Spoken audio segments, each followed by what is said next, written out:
What's up guys, Joe Elements here once again, and as you heard it right and you see it in the description below, I am switching from the Canon R3 to the Fujifilm system.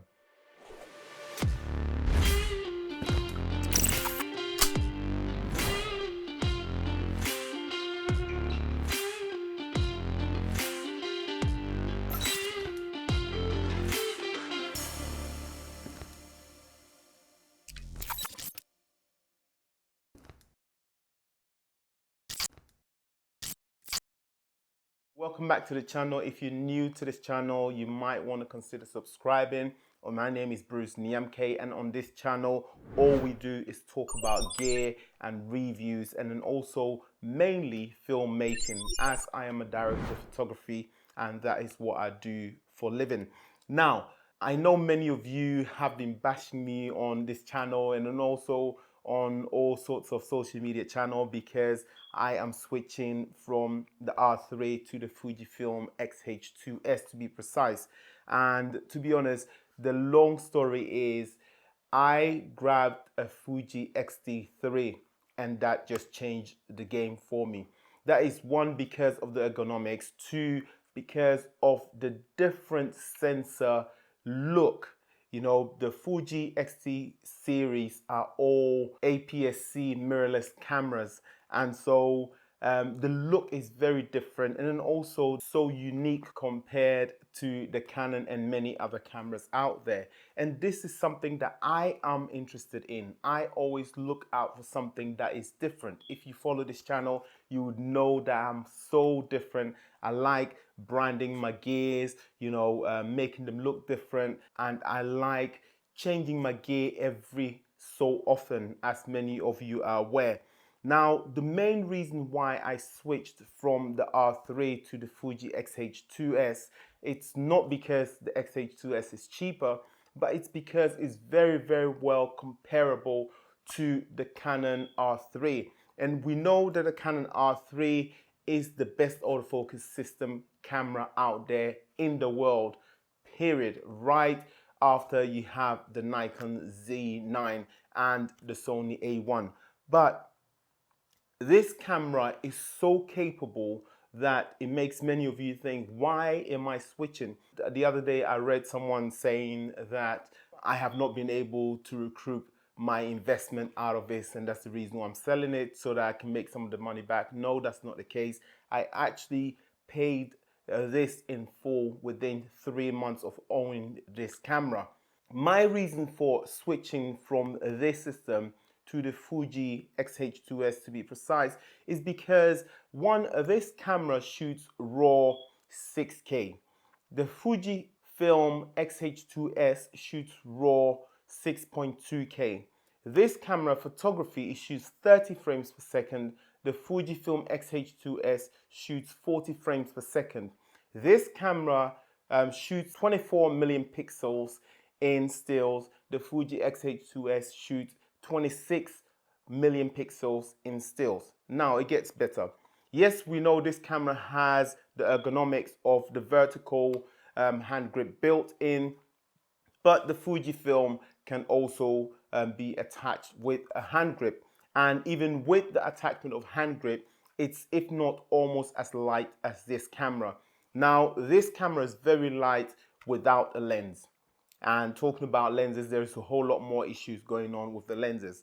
Now, as soon as you attach a lens, this camera becomes as weighty as the 1DX Mark II, Mark III, and so on and so forth.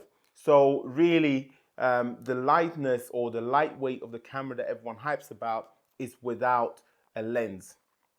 Attaching the lens to this camera makes this camera weigh more than the Fuji X-H2s. This is because the Fuji X-H2s lenses are all compact and small and lightweight. Now, even though they are small, you think that the image quality aren't all that, but take it from me, the image quality is on par with many other mirrorless cameras out there. Recently, Canon has announced, or it's been rumored, that Canon is stopping third parties from creating lenses for the RF system. That is a bummer for many of us, for those who don't want to invest too much on a lens. But when you put one and two together, you realize that it makes sense because the specs from this camera compares to the X-H2s. And so why not buy an X-H2s, which actually costs the price of a single lens? And this is why I'm able to get the X-H2s and then also the X-H2 with a 40 million pixels stills and 8K video recording. And all of that for the price of two lenses that belongs to this camera. And I know the Canon lovers out there, whatever the case is, you will still go ahead and bash me. Feel free to comment below. Your opinion counts, and obviously it's a free world. You can say whatever you want to say. Now, owning this camera for over 6 months now, using it on various films and music video, I am telling you that this camera is a very beast of a camera. It's the best around in the RF systems. And I know people are saying the R5C is a better camera because it's a cinema, it's got waveform and you name it. But I shoot with external monitors, I shoot with EVF and so on and so forth. So really, I don't need that. There is one thing that really was hindering me, besides the fact that Canon are withdrawing the lenses from third party, is that I'm not able to send out information from the screen here out to my HDMI. And because I do a lot of reviews, I love to record my screen so that I can give you the information whilst I'm doing my shoot. So I'm really down on that because this does not allow it. It's something that many people have said. I have said it myself, but Canon is not doing anything about it.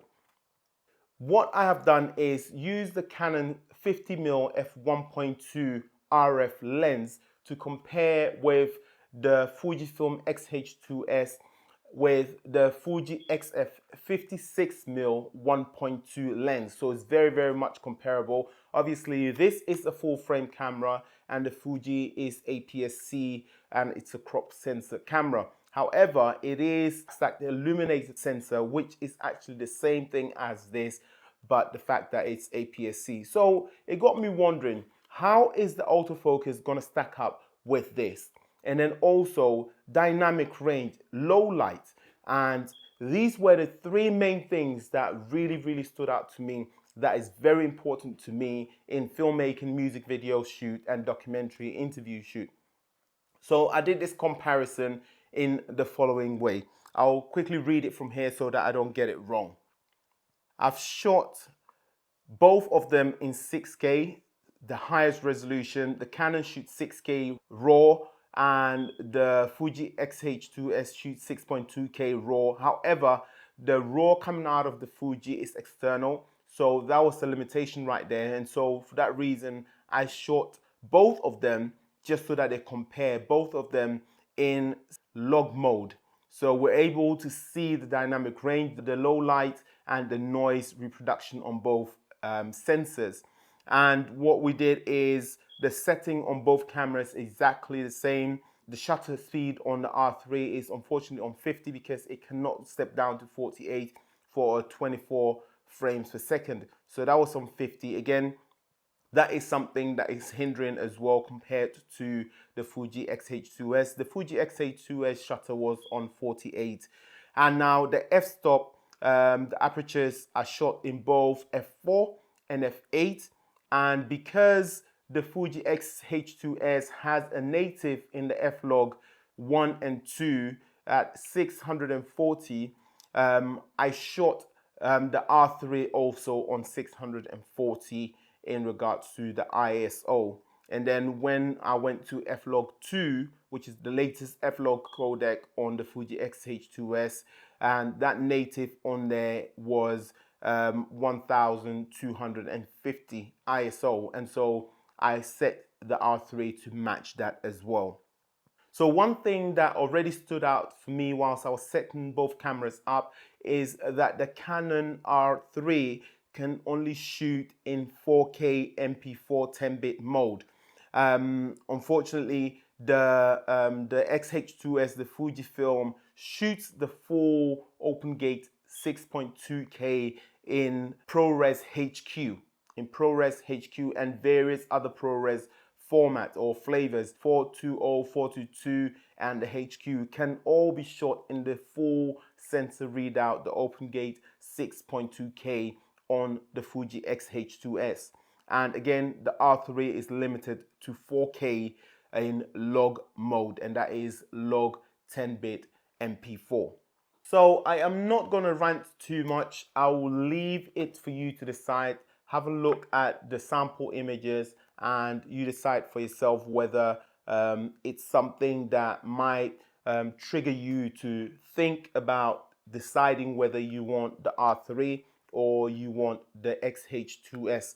Now, in regards to stills, to be honest, there is no difference, because obviously when you shoot your stills, you would want to grade them, you would want to, make them look nice, unless you're someone that just shoots and then deliver without touching up and without color grading. Then obviously the Canon is the way to go, because Canon is made for those who are quick on their toes, quickly shoot and deliverables because of the way the image looks. And that is something that has become custom in the industry. And so again, I will leave it to you for you to have a look and decide whether the X-H2s or the R3 is something that you would look at. So enjoy, and don't forget to subscribe and leave your comment below, and we'll carry on with the chat.